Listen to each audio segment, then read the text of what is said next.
I was born in Richmond, and then we moved to a little place called Wolftown, Virginia, up in the mountains. It's a great place to be a kid. And then my mother got sick with cancer in 1980. And they got us all in the room to tell us first thing in the morning that she had passed overnight. And I'm looking around the room and everybody else is crying, and I'm not. And at 10 years old, I remember sitting there trying to make myself cry because everybody else was. I felt weird that I wasn't. I didn't feel anything. It was just kind of numb. So that's when I started making some of my not so great choices in life. And my father ended up getting sober in 1984 and started changing his life. At that time, I was already started down the other way. 14, 15 years old, I'm sleeping outside in the streets of Lakeside, just following that path instead of straightening up. And I ended up selling some drugs to an undercover police officer that somebody brought over. And the end came pretty quickly after that when they arrested me and took me off to jail. I remember feeling scared for the first time.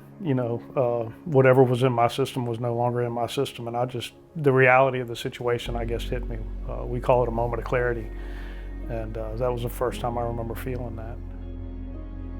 So the first day I walked in, there's this old dude sitting on the bottom bunk, bushy mustache, and he's, gives me the guy nod, and he says, we got AA meetings in here on Thursday nights.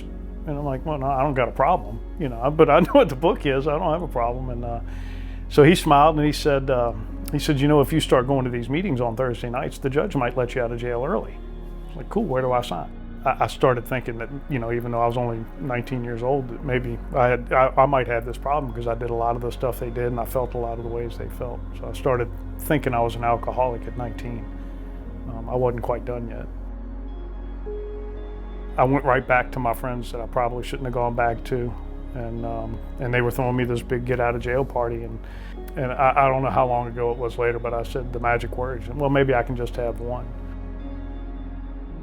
About 2 or 3 o'clock in the morning, I'm completely drunk. I'm sitting in a hot tub with one of the guys I worked with in the restaurant who was passed out for the most part. And I remember, this is it. My life is, this is as bad as I want to get. Life has been bad. I've been thinking back, mom dying, drunk dad, just everything that had happened in my life had always been bad. And I couldn't see it getting any better. I didn't know that there was a better way. So my last thought was, I'm going to drown myself in this hot tub.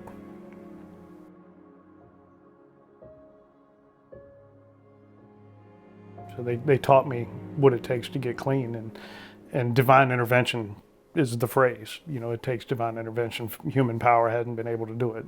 Obviously, if I could have done it, I would have. And one of the people that had been there longer than me told me to go home and pray. And I remember saying, pray to what? And his response was, pray to the bed sheets. Just pray to something more powerful than you. And so I went home that night and I got down on my knees and I prayed to the bed sheets. And I remember saying, I don't know if you're up there. I don't know if you care. But if something doesn't change, I'm not sure what's going to happen. The next morning, I remember waking up and having the first of several kind of spiritual experiences. I grabbed my cigarettes and a cup of coffee, went out on the front porch, and about shortly after that, a cardinal flew into this little dogwood tree that I had planted in the front yard and then just started whistling a tune. And it was at that moment that I felt everything was going to be all right. And I remember hearing the voice saying, be still and know that I am God, basically. I remember starting to ask this God, you've done all this for me, who are you? And the way I got there, I've been a self-employed painter since the mid-90s. And I've had some of the same customers forever. And she kept inviting me to church. And I kept turning her down because I didn't want to go to church. I wanted to get to know God, but not that God. Somewhere around 20 years sober, I started having some very specific spiritual thoughts. And I was working for her at just the right time, and she invited me back to Hope, never pushy. And I was like, okay, I'll check it out. I sat in there with the family. I felt very uncomfortable. There was a lot of people in Hope. And Pete gets up and starts preaching his sermon. And he covered word for word everything that I was thinking about. And I remember laughing because I had a pretty good relationship with God at that moment in time. And I remember laughing going, well, I guess I'm coming back. And I knew there are no coincidences. It was definitely a God thing. And I was definitely coming back. But I could feel it. I knew there was something there. It was not just words. It was not just a book. It was an actual, real, tangible relationship. I could feel it on the inside, and I could feel the pull. And it was, quite honestly, I don't know what everybody else's conversion story is like. Mine has been scary because it's nothing I'd ever known. I didn't know that this stuff existed. We weren't taught this stuff as kids. But it's truly the best thing that I could have ever imagined. I can't imagine a life without it now. It really is the coolest thing in the world. All I had to do was come through the door and start saying yes. And God would meet me there and take me the rest of the way.